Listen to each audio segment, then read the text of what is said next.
And we have the representative, Abu Abdullah Ashur Naik, to speak about the company. Perfect. Come on. Sure. That was a perfect presentation. Thank you, everyone. Thank you for being here and giving us this opportunity. I think what Rebecca did before us, sorry, I need a mic. What Rebecca did just before us is actually an example of resilience, and I think a lot of Pakistanis wouldn't be able to do what she did in Pakistan, and I think kudos to her. There's a lot of learning anyways. So this is not the youth that we were talking about. The youth is this. The youth is this. I've lost that youth. But what I realize is, so I'm a repeat entrepreneur, just if I can just give you a brief introduction. So I've been running an IT service business for the last 15, 16 years. And this is obviously the story of majority of companies in Pakistan, which are IT service businesses.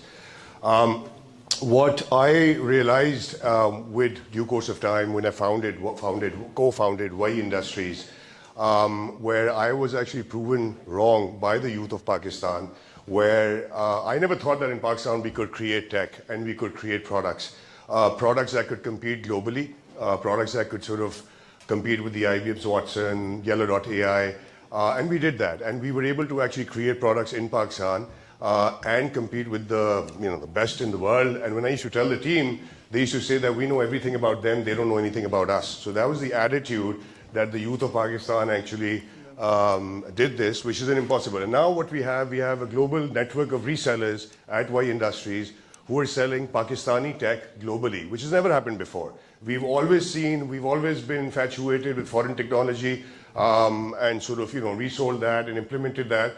But I think for the first time, we're doing some fantastic work. And Ashar will obviously explain on the technical side why we're different and what we've done. Structure it, please, because I'm chaos. Yeah, because we SNY ran, so we want to structure this conversation for you guys. So I think essentially what we want to talk. Can you guys hear me by the way? You want this? Change the mic, Yeah, give me that. So essentially what we are here to talk about is, I would say, economics of advanced engineering. We'll be talking about our company, but essentially that's what we want to establish. We'll divide the conversation into 3 sections. Yeah. The first one is going to be the hypothesis that we had to pursue advanced engineering almost 4 years ago. 3.5. Where that hypothesis is right now, which is the company, and how are we planning to scale it through the collaboration that Sajjad Saab spoke about, which is with Stanford, and how do we scale what has been successful for us across with multiple Absolutely, companies. yeah. So I think SMI will first talk about the hypothesis, why we started what we started, and then I'll talk about where that hypothesis is right now. So you see, I saw this, I'm in between 2 companies, one that provides human agents and the other that provides AI agents. So one company is actually eating the other company up, right? I saw this 4 years ago when we did a project for a client in the US where, for a chemical compliance company, we did a project where we created AI agents which were environmentalists, legal experts, and they were actually, just like humans reason out, they were doing a far better job. And they were actually reasoning out how that regulation would impact the business. And then we see AI developers coding, right, itself on top of SAP. And that was the day I actually decided what is going to happen about these IT service companies, including my own old company, right? Because we are all driven by services. I think Khalid Saab mentioned about Saudi Arabia. So my first company, we've practically worked with half of Saudi government and financial institutions there. But it is very scary, and the technological changes are happening so fast, are happening so rapid, that it is scary to see and to be in between 2 companies, one that is eating the other. So I think the hypothesis that we had was we have a decently large company 4 years ago. We cater to 80% banks, some of the largest ministries in Saudi. We have a good presence in the Middle East. And we just figured that, we're good. As a matter of fact, we were going for an IPO back then. We still are. Yeah. But essentially, we just saw that, and I showed SN by GPT-2 back in the day. This is before 5.5 years ago. Yeah, so this is before GPT-3. This is before Chat GPT came along.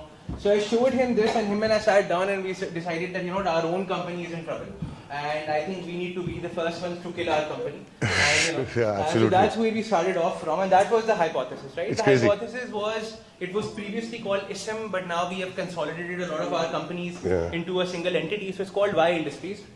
And the idea, again, it's economics of advanced engineering that I want you guys to focus on, because that's what we'll be talking about, right? So we say the future is swarm, which basically means AI agents, and not just having one, but like multiple. But that's not the important point here. The important point is we started working on agentic reasoning around 18 months ago, and we knew as a Pakistani company we don't have enough resources to become some of the largest players in this space, right? So what we thought is that what is that niche that we could go into, which will be utilized by all of these upcoming AI agent companies, right? And that's what our platform and that's what our company does. So just to give you guys a brief, we primarily work with enterprises. If you look at us, we at the moment, even right now, we're serving around 60 to 70% bank population of Pakistan through our clients across operations, marketing, customer support, etc. The framework that we have, it produces a higher accuracy than just using normal large language models. Yes. We are in 7 countries with our partner networks that's reselling our products, right? And almost 20 million plus sort of like users sort of like served. So I think we are industry agnostic, but the platform, and I want to talk about what the platform is. So the platform is called Alara, right? Well, yes, it's an AI agent builder, but this is what we did. What we thought was, what can we do where we won't have competition, right? This is the second portion of the hypothesis, because this is how all Pakistani companies who are underfinanced, undercapitalized, under-resourced need to think like, right? So the idea was, don't go where the dogfight is happening, right? Where you need a war chest, you need a lot of capital. Go for an industry that is in the future, right? And you can have a competitive advantage there. So what we do essentially is, our work is more towards the collective memory or collective intelligence of agents, right? So we thought that, okay, AI agents are going to take off. We know they're going to take off. What is the space we should be in? And the space we chose is that eventually all companies would want a command and control center to manage their AI agents, right? Which means I can build them, but I also want them to talk to external systems, right? And be agnostic as well. And be agnostic, and most importantly, what we knew was that eventually one of the huge requirements for all these companies adopting agents is going to be in reference of, can my agents working in software engineering share their enterprise and contextual memory with my agents in customer support, in marketing, etc. Right? And that's what the platform does. So once you sort of like, and these are sort of like the projects that we have done, which is Alara being the core platform for it. But essentially, if you look into it, you end up solving challenges that most other platforms can't solve, right? So for instance, in the banking industry, right now, one of the major challenges that they had, and we obviously, when we are competing, especially locally, the competition is international, right? The reason why we were so effective is because our agents were taking contextual enterprise memory from multiple departments, right? That increases the accuracy. If you're seeing something in the marketing department and the question is coming in customer support department, that sort of like homogenized memory helps a lot to these AI agents to actually answer much more accurately. With FBR, we're working right now, so we did this one project with them, which is agents for production monitoring. We started off with one factory, but now under the PM directive, we are expanding this to 2,500 major manufacturers in textile, in sugar, cement, etc. Right? And just to give you some context for banking in particular, what we were doing is that there's one bank that has a reasoning agent. So you go onto WhatsApp and it'll give you a static menu. And there's a last option that gives live chat. So people will think that live chat is with a human, but as soon as they click that, it's actually with our Alara AI agent. So it's so real that it feels just like a human that you're talking to. It can reason out on things as well with you. Yeah. So essentially, we, again, coming back to the first topic, which is the hypothesis, the idea is we chose a space and we thought about where we can have that advantage and how do we sort of like build sort of like a moat around it. which is build a technology there so that at least this space we can cater for, right? And it worked out very well for us, right? So essentially, if you look, and this is the encouragement that we sort of like, give most of the companies, and we've had, like, we have a decently large company, which is the first company, but if you look at the growth of advanced engineering that we experience, and this is why we encourage a lot of companies to take the advanced engineering route, is because our revenues grew by 10x within 12 months, right? And right now we're projecting around $15 million in the next coming fiscal year. And just to give some more context, so the 15-year-old company is about $3 million valued, right? And this is a 3-year-old company, 3.5-year-old company is $25 million, which we're raising for right now. Yeah. So the profits are like much more attractive than our services business. We're operating on like 56, 62% profit margins, and the reason why we're able to get these profits is because we are charging a premium on innovation, right? And I think that's where Pakistan needs to focus on, right? This was the hypothesis: can we focus on innovation? Can we get that innovation premium? And it worked out very well for us, and that's why we are primarily here to discuss with you guys. So that brings us to the third topic, which is why we're here and trying to sort of like see if any companies are interested in collaborating with us. Sajjad Saab did speak about this. So under the Prime Minister Office directive, we are collaborating with Stanford University, and the idea is that we want to train 2,000 MPhils and PhDs to build enterprise product, how to build an enterprise product, right? The benefit for any company who collaborates with us is essentially, if you have a problem in AI that you want resources to be deployed for, and we will provide those researchers subsidized by the PM office. We will work on that project, right?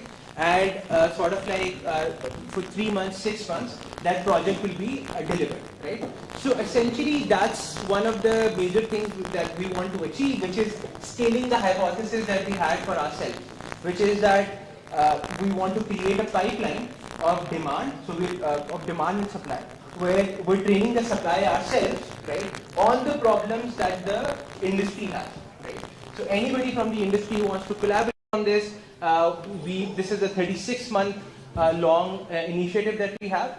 So 2,000 engineers, right, MPhils and PhDs working on, and Stanford is sort of like training them in terms of how to build a particular product, and the same training that they get from Stanford, they will be implementing on the projects that the industry provides. So I think, and just last conclusion, so obviously in Pakistan, I think it's a land of opportunity, right? It's always the entrepreneurs there. We're very resilient generally because of the environment. What we've been able to do, and as a sales guy, I happen to validate what I said and validate what I partner with. And we've literally validated, the validation for what we're doing has been coming from the highest grounds. So recent announcement that we'll do in the next couple of weeks, 1 or 2 weeks, is that we're onboarding, and it's final now, that Colossal Biosciences, the de-extinction of wolves, their co-founder Kent Wakeford, he's coming on board and joining us as a board advisor, equity board of advisor. And Jimmy Nguyen, another guy who's the legal counsel for Bitcoin, way back in the days, he's a UCLA graduate. He's also recently announced his association with us as an advisor on a board of advisory. So obviously we need to get this done and sort of give a global perspective of things. And here we are, and looking for your support to sort of obviously connect and open doors and see how we can sort of take advantage of each other. Thank you. Any questions? We're obviously here. Thank you. Thank you.